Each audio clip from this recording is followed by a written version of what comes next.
समप्रभाय सूर्यकोटि समप्रभ निर्विघ्नं कुरु मे देव सर्वकार्येषु सर्वदा। गुरुर्ब्रह्मा गुरुर्विष्णु गुरुर्देवो महेश्वरा गुरुः साक्षात् परब्रह्म तस्मै श्री गुरवे नमः। ओम शांति शांति शांति। आज हम लोग कुछ अलग सीखने की कोशिश करते हैं। अभी तक हम लोगों ने राशि सीखी, हम लोगों ने भाव सीखा, लेकिन ये राशि जब हम लोग बोलते हैं तो शुरू में ही हम लोगों ने राशि का डेफिनेशन किया था कि राशि मतलब collection of things with same quality. मतलब हम लोग ऐसे बोल सकते हैं कि ये गेहूं की राशि है, ये चावल की राशि है, ये कपाशी की राशि है। तो collection of things with same quality, उसको हम लोग राशि बोलते हैं। एस्ट्रोलॉजी में जो हम लोग राशि का ये विवेचन करते हैं तो उसको हम लोग बोलते हैं कि कलेक्शन ऑफ नक्षत्र राशि। तो जैसे 12 राशि बनी हुई है तो वो 12 राशि जो है वो 27 नक्षत्र से बनी हुई है। और आगे जाके हम लोग देखेंगे कि राशि के गुण हम लोगों ने जो सीखे हैं उससे कई अलग नक्षत्र के गुण है, लेकिन वो नक्षत्र के गुण हमारे लिए बहुत ही पोषक है। जैसे कि एक उदाहरण मैं आपको देता हूं कि कैसे अलग होता है कि कन्या राशि जब हम लोग बोलते हैं तो कन्या राशि हम लोग बोलते हैं कि वो पृथ्वी तत्व की राशि है।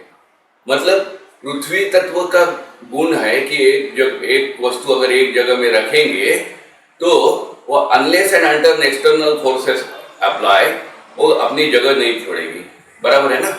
तो लेकिन कन्या राशि का ये गुण उससे ज्यादा आपको दिखाई देगा। कन्या राशि के जो गुण हम लोगों ने सीखे हैं तो कन्या राशि में जो नक्षत्र आते हैं उत्तरा हस्त चित्रा, वो नक्षत्र के गुण जब हम लोग देखेंगे तब हमें पता चलेगा कि नक्षत्र के गुण हमारे लिए कितना ज्यादा बेहतर है। नॉर्मली कोई भी शास्त्र जो माना जाता है, साइंस जो बनाया जाता है वो आदमी के लिए बनाया जाता है। वैसे ही ज्योतिष शास्त्र भी आदमी के लिए ही बनाया गया है। मतलब मेरा ये जो बदन है सर से लेके पैर तक, ये मेरा बदन है, तो इसके लिए मेरी क्या नीड हो सकती है, इसका अपग्रेडेशन के लिए मुझे क्या करना जरूरी है, तो ये सब हम लोग एस्ट्रोलॉजी में सीखते हैं। तो जो एस्ट्रोलॉजी में सर से लेके पैर तक हम लोगों ने हर एक अवयव पे एक एक राशि का ये दिया है, उसका अम्मल है करके हम लोग बोलते हैं। जैसे कि हम लोग बोलते हैं कि सर पे मेष राशि का अम्मल है तो पैर पे मीन राशि का अम्मल है। मतलब मेष से लेके मीन राशि तक हमारा शरीर बन गया है। तो जैसे अगर मेष से लेके मीन राशि तक हमारा शरीर बन गया है तो मेष से लेके मीन राशि बनी किससे है, तो वो बनी है अश्विनी से लेके रेवती तक के जो नक्षत्र है 27 नक्षत्र उससे बनी है। तो अगर हम लोगों को हमारा शरीर समझना है या शरीर से जुड़ी हुई जन्म से लेके मृत्यु तक, एक बार रिवाइज करते हैं कि जन्म होने के बाद हम लोग बोलते हैं बच्चे का नाम क्या रखना है। जन्म हुआ है उस दिन आज सही था कि नहीं गलत था, उसके लिए कोई शांति करनी है क्या। आगे जाके वो बच्चा जैसे बड़ा होगा तो उसका एजुकेशन अच्छा होगा कि नहीं, एजुकेशन स्कूली एजुकेशन तक तो ठीक है। आगे जाके वो उसको कौन सी फैकल्टी लेनी चाहिए, उसको साइंस लेनी चाहिए, कॉमर्स लेनी चाहिए या आर्ट्स लेनी चाहिए। साइंस लेनी है तो फिर उसमें टेक्निकल लेनी है या मेडिसिन लेना है। ये जो अलग अलग ये एजुकेशन के बारे में है उसके लिए भी, मतलब ये किसकी एजुकेशन है, ये जो जातक है उसकी एजुकेशन है। तो वो जातक समझ के लेना जरूरी है। आगे जाके उसके शादी का सवाल आता है कि उसको शादी का सुख है कि नहीं, कलत्र सौख्य जिसको हम लोग बोलते हैं वो सुख है कि नहीं, उसको गृह सौख्य है कि नहीं, उसका जॉब कैसे बनेगा, जॉब से उसकी इंक्रीमेंट अच्छी होगी कि नहीं, उसके बैंक बैलेंस बढ़ेगी कि नहीं, उसको फॉरेन टूर मिलेगा कि नहीं, अगर वो बीमार होता है तो बीमारी क्या होगी, उसके बीमारी के ऊपर क्या इलाज, बीमारी के ऊपर इलाज अच्छी तरीके से हो सकता है कि नहीं, मतलब उसके पीरियड कैसे चल रहा है, उसका टाइम कैसे चल रहा है, ये सब वो जातक से जुड़े हुए हैं। ये सब वो जातक से जुड़े हुए। तो अगर हम लोग जातक ही जान ले बराबर तो उससे जुड़ी हुई सभी चीजें हम लोग अच्छी तरीके से जान सकते हैं और उसकी लाइफ का जो बैलेंस शीट है, मतलब वो बैलेंस शीट प्लस पॉजिटिव रहेगा, नेगेटिव रहेगा, या अगर मैं जातक समझूंगा तो ही मुझे समझ में आएगा। मुझे अगर जातक ही नहीं समझेगा तो उसके एजुकेशन, उसका फैमिली बैकग्राउंड, उसका फैमिली सुख, उसका जॉब, ये सब मुझे कैसे समझेगा। तो आज हम लोग ये कोशिश करते हैं कि ये जातक समझ के लेने की, मतलब जातक का उदाहरण के तौर पे, ये बाकी सब तो प्रॉब्लम्स है, लेकिन पहले मैं ये जातक का शरीर समझ के लेता हूँ। मतलब जातक के शरीर की जो एनाटॉमी है वो अगर मुझे समझेगी तो मैं जातक समझ पाऊंगा, और जातक समझ पाऊंगा तो जातक के लिए आने वाले प्रॉब्लम्स समझ पाऊंगा, और वो प्रॉब्लम्स अगर मैं समझ पाऊंगा तो प्रॉब्लम्स के ऊपर मैं रेमेडीज दे पाऊंगा। इतनी सरल इससे हम लोग बात कर सकते हैं। तो फिर आते हैं कि वो राशि की तरफ। राशि जो बनी है नक्षत्र से, 27 नक्षत्र से, तो ये नक्षत्र जो बने हुए हैं, ये हम लोग बोलते हैं कि ये जो ज्योतिष है ये निसर्ग से जुड़ा हुआ है, निसर्ग से जुड़ा है। नेचुरली ये नक्षत्र भी निसर्ग से ही जुड़ा हुआ है। तो निसर्ग किससे बना हुआ है? तो निसर्ग ये पंचमहाभूतों से बना हुआ है। निसर्ग ये पंचमहाभूतों से बना हुआ है। वो है पृथ्वी, आप, तेज, वायु और आकाश। हम लोग ऐसे बोलते हैं पृथ्वी, आप, तेज, वायु और आकाश, लेकिन एक्चुअली उसका जो क्रम है वो उल्टा है। मतलब पहले आकाश बना हुआ है, आकाश से लेके, आकाश में जब वैक्यूम क्रिएट होता है तो वायु की निर्मित होती है।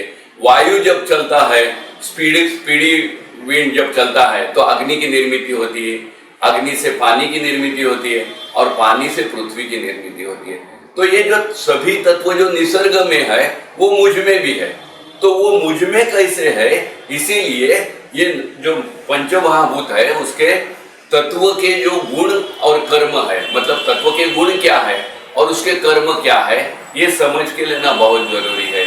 आप बोलेंगे, हम बोलेंगे कि सर हमेशा ये तत्व के बारे में ही बोलते हैं, लेकिन मुझे ऐसे लगता है या मेरा एक्सपीरियंस ऐसे कहता है कि कोई भी प्रॉब्लम अगर वो मैं तत्व में डालूं तो वो आसान हो जाता है। एक मिसाल के ऊपर ये लेते हैं कि मेरे बच्चे की पढ़ाई होगी कि नहीं, अच्छी होगी कि नहीं, मतलब वो ऊपर जाएगा कि नहीं। तो ऊपर जाने वाला तत्व कौन सा है, ये अगर मैं ढूंढूं तो वो मुझे ये होगा, वो उसको कलत्र सौख्य है कि नहीं। तो सुख जो तत्व से जुड़ा हुआ है, वो सुख, वो तत्व अगर मैं समझ लूं तो मुझे आसान होगा। कि देख लेते हैं मिसाल के तौर पे कि कौन से तत्व का क्या गुण है और क्या कर्म है। तो आकाश तत्व जो है, तो आकाश तत्व का शब्द गुण है। तो मैं शब्द कहाँ से बोल पा रहा हूँ? तो शब्द मैं मेरे वाणी से बोल पा रहा हूँ। तो ये वाणी, ये उसका ज्ञानेंद्रिय है। और मैं शब्द कहाँ से सुन पा रहा हूँ?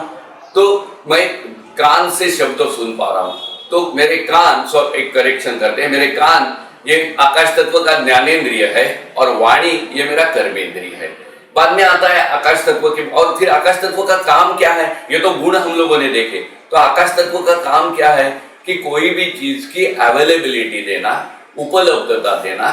मतलब समझो हम लोग बाजार में जाते हैं कि कोई चीज मुझे लानी है, तो वो हाथ में ऊपर ऐसे ही उठा के नहीं ला सकते, या मुझे पानी पीना है समझो, तो पानी पीने के लिए मेरे पास पॉट चाहिए कि नहीं। तो ये पॉट, ये पानी पीने का आकाश हो गया। तो कहाँ से? वैसे ही बाजार से अगर मैं कोई वस्तु लाऊं तो वो लाने के लिए मुझे थैली चाहिए, मुझे बैग चाहिए, वो बैग आकाश हो गई। वैसे कितने बैग हमारे शरीर में है कि नहीं। जैसे हम लोग बोलते हैं कि यूटेरस मतलब गर्भाशय बोलते हैं, आशय मतलब पिशवी, यूरिन बैग मूत्राशय जिसको आप लोग बोलते हैं, आशय मतलब पिशवी। तो ये जितनी भी पिशवियां हमारे इसमें है, या जितनी भी कैविटीज हमारे बदन में है, वो सब आती है आकाश तत्व में। बाद में आकाश के बाद वायु की निर्मित होती है। तो वायु जो है, तो वायु के नेचुरल गुण है कि हलचल या मोशन, ये वायु का गुण है। अगर हलचल नहीं होगी, मोशन नहीं होगा, तो वायु बहेगा ही नहीं। तो नेचुरली कि मैं छोटे से छोटा भी कर्म करूं तो वो वायु तत्व का होता है। मतलब मैं अगर ये हैंकरचीफ यहाँ से उठा के यहाँ रखूं तो वो वायु तत्व का काम हुआ है। तो ये हलचल होना, ये वायु तत्व की ये है। तो ये हलचल 3 तरीके के लिए हम लोग करते हैं। कि कलेक्शन ऑफ थिंग्स, कोई भी चीज जमा करने के लिए हम लोग ये करते हैं, बाद में वो बिखर न जाए उसको पकड़ के रखने के लिए भी हम लोग हलचल करते हैं। और अगर किसी को डिस्ट्रीब्यूशन ऑफ थिंग, जैसे कि हम लोग कार्ड्स खेलते हैं तो कार्ड्स हम लोग डिस्ट्रीब्यूट करते हैं ना, तो ये मोशन हो गई, तो ये वायु तत्व के अंडर आता है। तो कोई भी चीज की हलचल करना ये वायु तत्व का गुण है। बाद में उससे आता है अग्नि। तो अग्नि का नेचुरल गुण यह है कि आप देखिए कि माचिस की छोटी सी काड़ी से, काड़ी की जो ज्वाला है उससे लेके बड़ी फ्लेम, और दोनों की टेंडेंसी एक ही है कि ऊपर जाना, ऊपर जाना।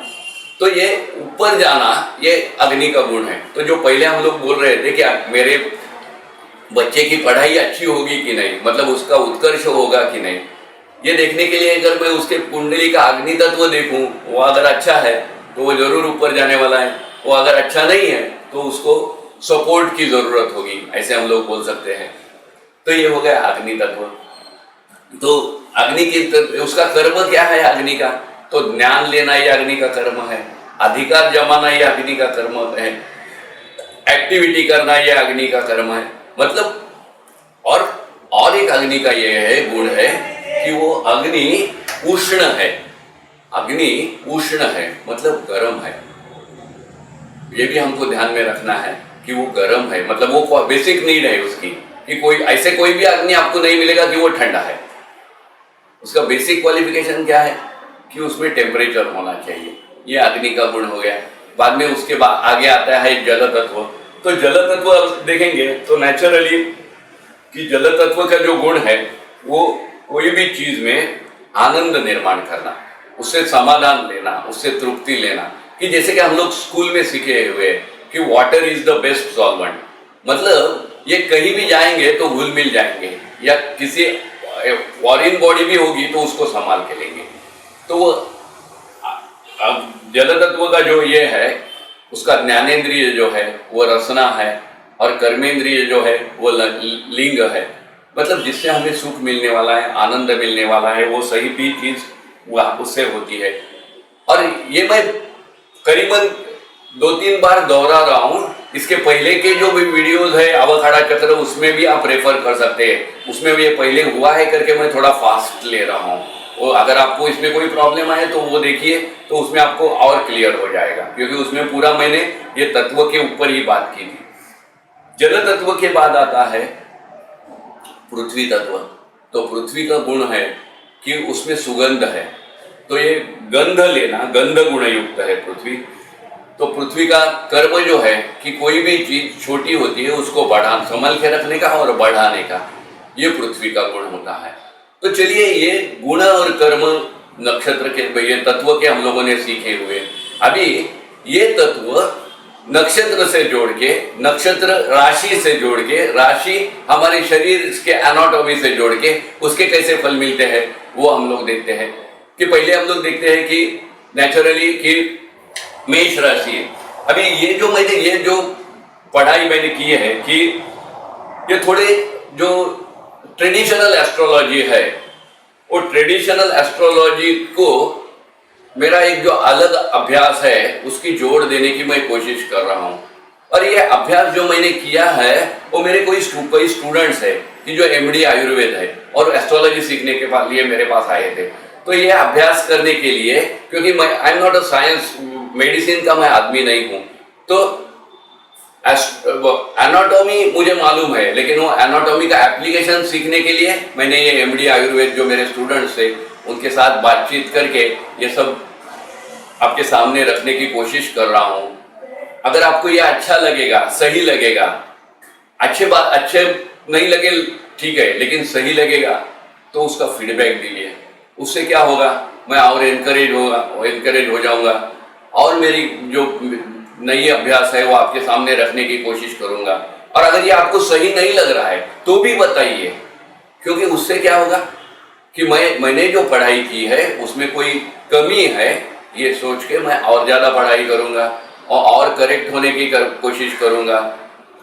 आई will try to be the perfect. तो इसीलिए आपके मदद के बगैर मैं आगे जा नहीं पाऊंगा, तो ये मदद आप जरूर कीजिए मुझे। तो चलिए हमारे शरीर की तरफ चलते हैं। कि शरीर की तरफ देखते हुए कि हमारी शरीर रचना और उसकी कार्य करने की जो पद्धति है उसका पहले ये करते हैं कि हर शरीर अवयव पे उसका शरीर अवयव का कर्म है, वो कर्म के ऊपर राशि का अमल है और राशि नक्षत्र से बनी हुई है, ये सोच के हम लोग चलते हैं। पहले हम लोग देखते हैं कि मैं ऊपर से लेके नीचे तक जाएंगे।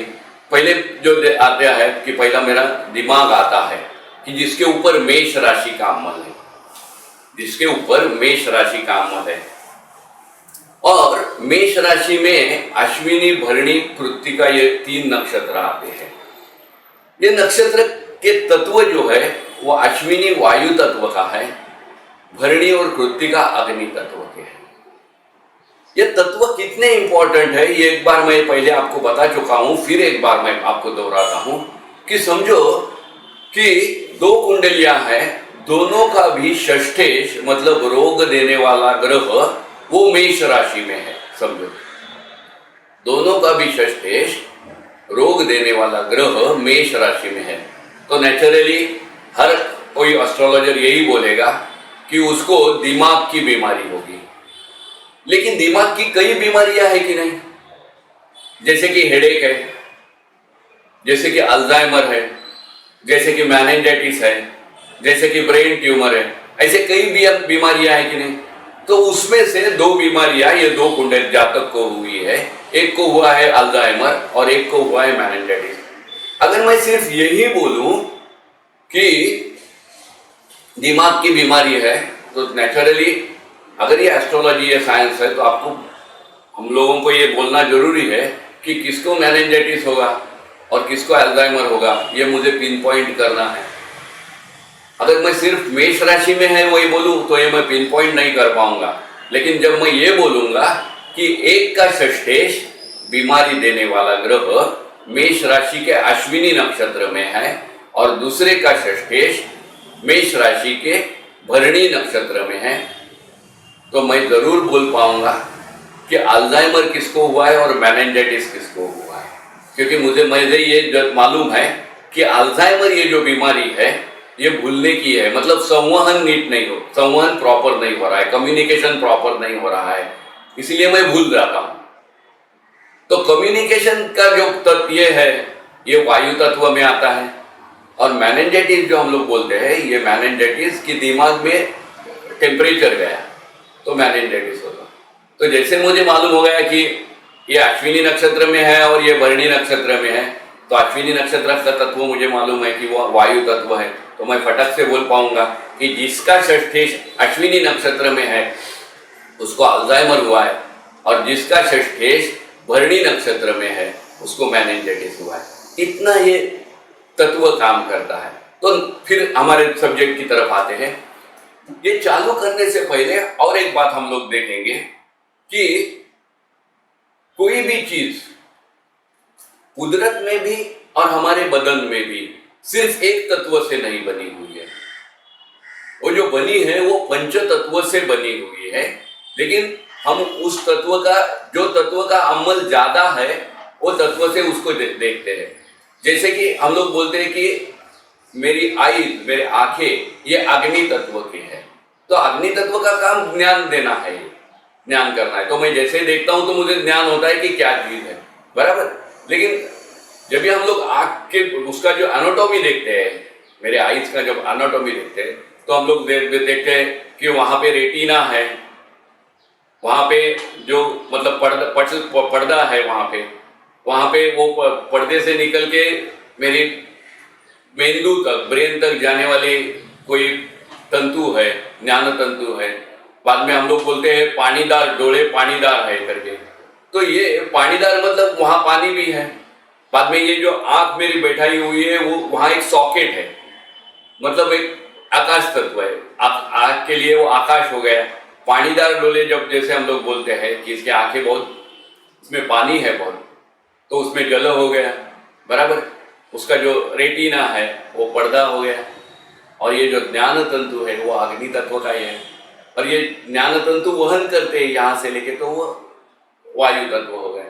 मतलब कोई भी अवयव हमारा सिर्फ एक तत्व से नहीं बना हुआ है, वो पूरे पंचभौतिक संगठन है उसका, लेकिन उसका जो गुण और कर्म है उसके लिए हम लोगों ने उसके ऊपर ये तत्व कार्य देखा है, बराबर। तो अभी देखते हैं कि दिमाग हमारा, कि दिमाग का हमारा काम क्या है कि हर सेंसेस से जो मैसेज आते हैं, सेंस ऑर्गन से जो मैसेज आते हैं हर ऑर्गन से, उसको एनालाइज करना है, उसमें सही क्या है गलत क्या है वो ये करना है, और उसके ऊपर डिसीजन लेके, निर्णय लेके वही ऑर्गन को वो वापस करना है।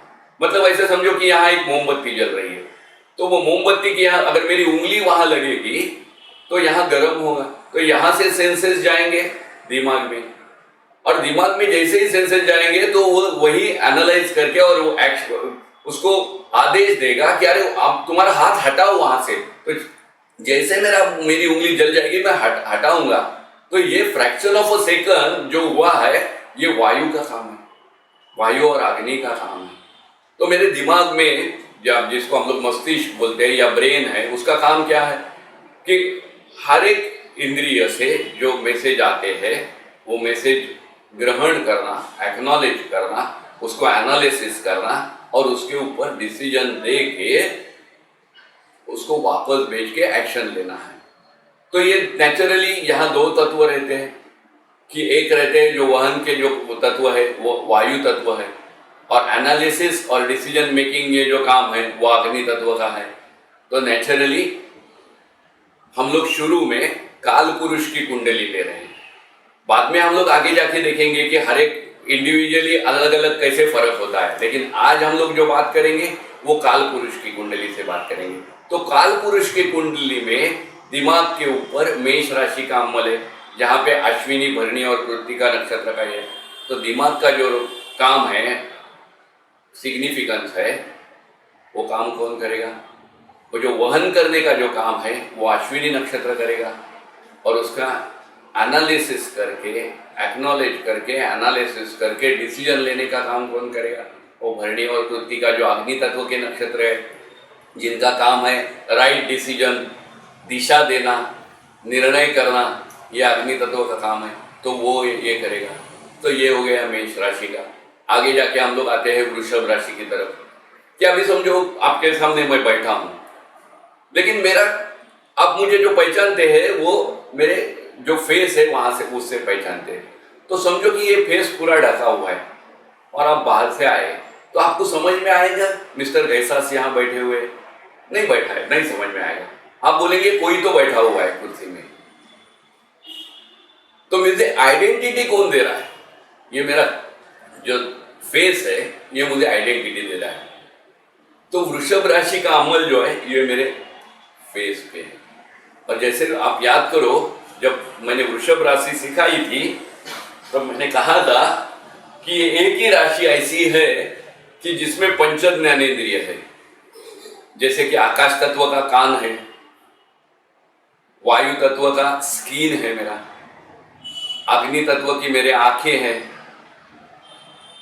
जल तत्व की मेरी टंग है, और पृथ्वी तत्व के मेरे नाक है। ये सब कहाँ है? ये मेरे फेस पे। तो ये मिलके मिस्टर गैसास हुए है ना। अगर इसको हटा दो तो आपको समझ में नहीं आएगा कि ये मिस्टर गैसास है या कोई और है। तो ये जो वृषभ राशि यहाँ पे बैठी हुई है वो उसका काम क्या है कि पर्सनालिटी को आइडेंटिफाई करना, या फिर आइडेंटिफाइड पर्सनालिटी देना, उल्टा बोलते हैं आइडेंटिफाइड पर्सनालिटी देना। तो वो कैसे बनेगा कि वैसे हम लोग सभी को मालूम है कि हमारा बदन जो है वो मिट्टी से बनाया हुआ है।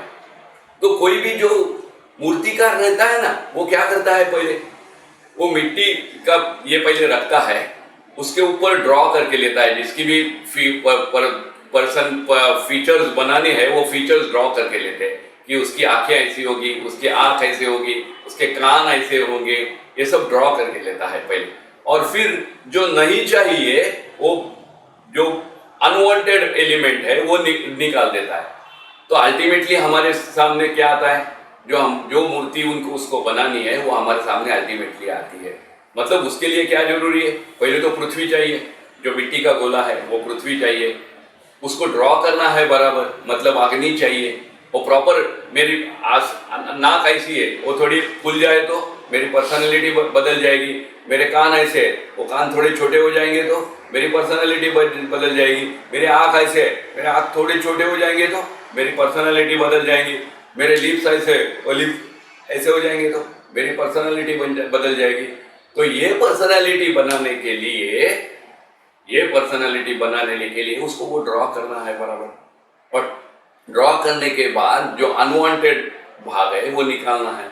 मतलब वो ड्रॉ करने का काम जो है वो अग्नि तत्व का है, और जो अनवांटेड जो पोर्शन है वो निकालने का काम जो है वो वायु तत्व का है कि जब वायु बहता है तो क्या करता है, एक जगह से दूसरी जगह सब हिला के लेके जाता है, बाजू कर देता है। जैसे कि समझो कचरा जमा किया हुआ है और फैन चलाएंगे तो क्या करेगा, वो फैन की हवा वो जो कचरा है वो सब डिस्ट्रीब्यूट, मतलब वहां से हटा देगा, जो जमा किया है वो हटा देगा। तो ये वायु तत्व का काम है। तो नेचुरली फिर हम लोग वृषभ राशि की तरफ आते हैं तो देखते हैं कि वृषभ राशि में जो नक्षत्र आते हैं वो कृत्तिका है, रोहिणी और मृग है।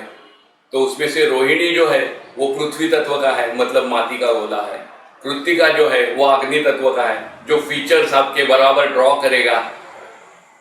और मृग जो है वो वायु तत्व का है, वो ड्रॉ करने के बाद जो अनवांटेड मटेरियल है वो बाजू करेगा। तो फिर आपकी पर्सनालिटी डिफाइन हो जाएगी और फिर आप बोल पाएंगे कि अरे भाई ये मिस्टर गैसास है। तो ये 3 तत्व का काम वृषभ राशि के जो 3 नक्षत्र है, कृत्तिका, रोहिणी और मृग, उनका ये काम है। फिर आगे जाके हम आगे आते हैं हम लोग कि मिथुन राशि की तरफ। मिथुन राशि का जो अमल है वो हमारे रेस्पिरेटरी ट्रैक पे है, मतलब नाक से लेके मेरे जो फेफड़े है, लंग्स है, वहाँ तक का जो रास्ता है उसके ऊपर मिथुन राशि का अमल है। तो नेचुरली हम लोगों को सबको मालूम है कि मैं यहाँ से सांस लेता हूँ, वो फेफड़े में जाते हैं, वो वहाँ से यहाँ शुद्ध होके वो जो मेरा ब्लड है वो ब्लड में घुल मिल जाते हैं। तो वो शुद्ध नेचुरली ये जो ट्रैक है वो पूरा वायु से भर देना चाहिए, क्योंकि मैं यहाँ से ही गैस लेता हूँ और यहाँ तक वो वायु ही वायु है कि नहीं। तो आप ये जानते होंगे कि जहाँ से वायु बहता है वो एरिया ड्राई हो जाता है, होता है कि नहीं, कि rate of evaporation is depend on the wind flowing on the surface, बराबर है। तो जहाँ से वायु बहता है तो वो एरिया ड्राई हो जाता है। लेकिन मेरा पूरा बदन जो है वो बनाया हुआ है सप्त धातु से बनाया हुआ है, और सप्त धातु का मेन इंग्रेडिएंट जो है वो पानी, मेन इंग्रेडिएंट जो है सप्त धातु का वो पानी है। मतलब हर धातु आप लो उसमें पानी आपको मिलेगा ही, पानी के अलावा और कुछ होगा लेकिन पानी उसमें जरूर होगा। तो अभी ये ट्रैक अगर सिर्फ पूरे वायु का होगा, कि वायु जाना है, विंड वहां से ब्लो होना है, तो नेचुरली क्या होगा, ये ड्राई हो जाएगा ट्रैक। तो चलेगा क्या, एक बार ये ड्राई हो जाएगा तो उसके जो एक्शंस है कॉन्ट्रैक्शन और रिलैक्सेशन वो हो पाएंगे क्या, नहीं हो पाएंगे। इसीलिए उसको ग्रीसिंग होना जरूरी है, उसमें पानी होना जरूरी है कि नहीं। उसमें अगर पानी होगा तो वो सॉफ्ट रहेगा, फिर वो बराबर काम करेगा। देखो हमें खांसी आती है तो वो ड्राई कफ होता है तो हमें क्या लगता है कि यहाँ से मुझे कफ आ रहा है, मतलब ये जो मेरा ट्रैक है वो ड्राई हो गया। तो उसके लिए हम लोग ऐसे कुछ दवा लेते हैं कि जिससे ये ट्रैक गीला हो जाएगा, ऐसे दवा हम लोग लेते हैं, बराबर। तो मिथुन राशि में जो नक्षत्र आते हैं वो मृग, आर्द्रा और पुनर्वसु आते हैं। उसमें से मृग और पुनर्वसु ये वायु तत्व के हैं, मतलब ये जो पूरा विंड ब्लोइंग ट्रैक जो है वो मृग और पुनर्वसु से बनाया गया है। और आर्द्रा जो है वो जल तत्व का है, वो ये ट्रैक को गीला रखता है। उसी की वजह से मैं तंदुरुस्त रहता हूँ, नहीं तो क्या होगा कि ये कंटिन्यूअस सांस लेने से, रेस्पिरेशन से ये ट्रैक ड्राई हो जाएगा और मैं खांसते रहूँगा बार बार। लेकिन वैसे खांसी मुझे आनी नहीं चाहिए, मेरी हेल्थ तंदुरुस्त रहनी चाहिए। इसीलिए ये कुदरत ने बनाया है कि ये विंड ट्रैक तो दिया है लेकिन उसको गीला रखने के लिए ये आर्द्रा नक्षत्र उसमें दिया हुआ है। बाद में हम लोग कर्क राशि की तरफ आते हैं। तो कर्क राशि का अमल हमारे ब्रेस्ट के ऊपर है, हमारे ब्रेस्ट के ऊपर है, या फिर जो हार्ट है, हार्ट में से जो ब्लड फ्लोइंग है उसके ऊपर है। तो दोनों भी देखते हैं कि ब्रेस्ट मतलब कर्क राशि हम लोग बोलते हैं जल तत्व की है। तो नेचुरली आप देखोगे कि जहां भी पानी है या फिर कुदरत में जो भी चीज को पानी लगता है वो चीज फूल जाती है, इट गेट्स एक्सपांड। उसके लिए एक अपवाद है कि नमक को पानी लगेगा तो नमक कभी फूलता नहीं है, वो पिघल जाता है। तो उसके बारे में कभी और बात करते हैं वो ऐसे क्यों है। तो लेकिन 99% ऑफ जो ये है वो पानी लगने से फूल जाता है। तो नेचुरली हमारे जो चेस्ट है, ब्रेस्ट है, वो कैसे है, वो फूले हुए हैं बराबर। यहाँ से खून बहता है, यहाँ से खून बहता है। या फिर औरतों के जैसे कि औरतों के ब्रेस्ट फीडिंग करते हैं तो वो जो मिल्क है वो मिल्क गर्म है कि नहीं, उसमें थोड़ा नरमाई है कि नहीं, उसमें टेम्परेचर है कि नहीं, क्योंकि वो टेम्परेचर क्यों है, तो वो शुद्ध रहना चाहिए। वो अगर कूल रहेगा तो उसमें वो खराबी हो जाएगी। कोई भी चीज, जैसे कि हम लोग दूध मार्केट से लाते हैं, वो अच्छा रहने के लिए क्या करते हैं, वो गरम करते हैं, है ना। तो ये जो नेचुरल मिल्क है वो गरम रहना चाहिए कि नहीं, और वो फ्लो भी होना चाहिए, वो फ्लो भी होना चाहिए, मतलब वहां जल तत्व होना चाहिए, वो गरम रहना चाहिए। वो मिल्क वाटरी प्रोडक्ट है, लिक्विड प्रोडक्ट है करके उसमें जल तत्व है, वो गरम रहना चाहिए करके उसमें अग्नि होना चाहिए, वो फ्लो होना चाहिए, इसीलिए वहां पृथ्वी, वहां वायु होना चाहिए। तो हम लोग देखेंगे कि कर्क राशि में जो नक्षत्र आते हैं, पुनर्वसु, पुष्य और आश्लेषा, उसमें से पुनर्वसु जो है वो वायु तत्व का है। वो जो फ्लो है वो फ्लो खून का हो या मिल्क का हो, वो फ्लो होना चाहिए करके पुनर्वसु वायु तत्व का नक्षत्र है। वो गर्म होना चाहिए, वो मिल्क हो या खून हो, वो गर्म होना चाहिए, मतलब प्योर्ड होना चाहिए। गर्म का मतलब क्या, वो क्यों गर्म है, क्योंकि वो प्योर होना चाहिए, इसलिए वो गर्म है। वो प्योर होना चाहिए करके वहां पुष्य नक्षत्र है जो कि अग्नि तत्व है, और वो फ्लूइड होना चाहिए, इसलिए वहां अश्लेषा, ये जल तत्व के नक्षत्र है। और हार्ट में भी हम लोग देखेंगे तो वो जो खून बहता है, तो वो खून लाल है, खून पीला है, हरा है, लाल है। लाल रंग किसका है, अग्नि का है। तो वो अग्नि तत्व का पुष्य नक्षत्र का ये है, वो पानी की तरह बहता है, इसीलिए आश्लेषा नक्षत्र है जो जल तत्व का है, और वो बहता है इसीलिए वो पुनर्वसु नक्षत्र है। तो ये हो गया कर्क राशि का सिग्निफिकेंस हमारे बदन में। आगे जाके हम लोग देखेंगे कि सिंह राशि के लिए, कि सिंह राशि का पूरा अमल जो है वो हमारे हार्ट पे है, हमारे हार्ट पे है। और ये जो पीठ की रीढ़ है ना, वहां से जो ज्ञान तंतु जाते हैं उसके ऊपर है। तो अब सिंह हार्ट का काम क्या है कि इम्प्योर ब्लड को प्योर करना, और वहां पे वॉल लगे हुए हैं जो यूनिडायरेक्शनल है, ताकि वो प्योर ब्लड और इम्प्योर ब्लड मिक्स न हो, इसलिए वो वॉल जो है वो यूनिडायरेक्शनल है, मतलब वो ब्लड को दिशा दी गई है। हार्ट का काम यह है कि वो ब्लड को गर्म रखना, वो ब्लड को शुद्ध करना, और वो मिक्स नहीं होना चाहिए, और वो फ्लो भी होना चाहिए लेकिन मिक्स नहीं होना चाहिए। तो सिंह राशि में जो नक्षत्र आते हैं, मघा, पूर्वा और उत्तरा, उसमें से मघा और पूर्वा नक्षत्र जो है वो अग्नि तत्व के है। मतलब यहाँ के जो मेजर रोल है हार्ट का वो क्या है कि वो इम्प्योर ब्लड और प्योर ब्लड मिक्स नहीं होना चाहिए, वो यूनिडायरेक्शनल वॉल होना चाहिए, मतलब वो ब्लड को दिशा देनी चाहिए। वो दिशा देने का काम अग्नि तत्व का है। वो ब्लड को गर्म, खून को गर्म रखना है, वो गर्म रखने का काम भी अग्नि तत्व का है।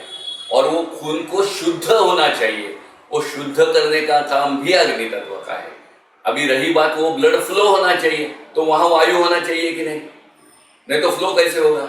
तो फिर तीसरा नक्षत्र जो आता है वहां मघा, पूर्वा, और तीसरा नक्षत्र जो आता है उत्तरा, वो वायु तत्व का है, जो ब्लड को एक जगह से दूसरी जगह बह के लेके जाता है।